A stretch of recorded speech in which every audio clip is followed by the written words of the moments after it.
polio still exists.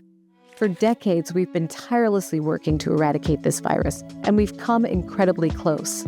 Take a look at this graphic. Since 1988, we've eliminated over 99% of cases, thanks to organizations like Rotary. Now, only 2 countries still have cases of wild polio. So why should we care when the numbers are so low and isolated?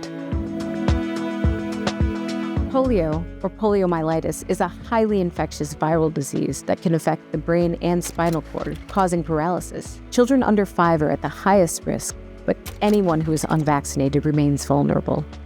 In the 1980s, hundreds of thousands were paralyzed by polio. Today, only a small number are. But polio isn't just about these paralytic cases. Less than 1% of those infected with polio develop paralysis, yet all cases are contagious. This means the virus can silently circulate, potentially leading to an outbreak. To eradicate polio, we need to track and monitor the virus through a process called surveillance. We flew to India to find answers in a country that in just recent history eliminated wild polio, to talk with Sunil Bahel at the World Health Organization. Surveillance is defined as data collection for action. This is the eyes and ears of any public health initiative. It tells us where the virus is circulating, how many cases are happening, how is the disease spreading, and finally, it helps us to demonstrate that the disease is actually gone. Southeast Asia region was certified polio-free on 27th March 2014. However, the polio virus is still lurking around, and there is a risk of an importation. Because polio anywhere is a risk everywhere, surveillance continues. Polio only infects humans and lives in human intestines and waste. So surveillance is conducted in 2 ways: indirect testing through wastewater and direct testing of individuals. Direct testing involves testing any child with acute flaccid paralysis, or AFP, which could be a sign of polio. Yeah, I am here and he was acute flaccid paralysis case. There is a suspected polio case. He is being reported by a St. Stephen's Hospital, Delhi, and I'm looking for the house here.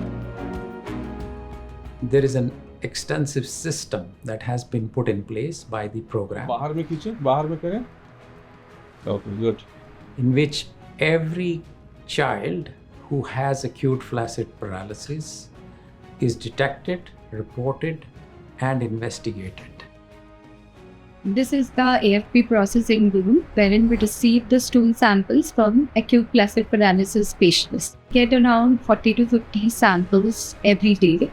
This local lab is one of 146 labs in 92 countries. Altogether, these labs test over 200,000 AFP samples a year to rule out polio. If polio is ever found, it undergoes genetic sequencing. Like all viruses, wild polio evolves. By tracing its genetic lineage, we can determine where it likely came from and the best response. So there are 3 types of polio viruses. They have what we call as families. As we mount our immunization response, the expectation is that the families will go down.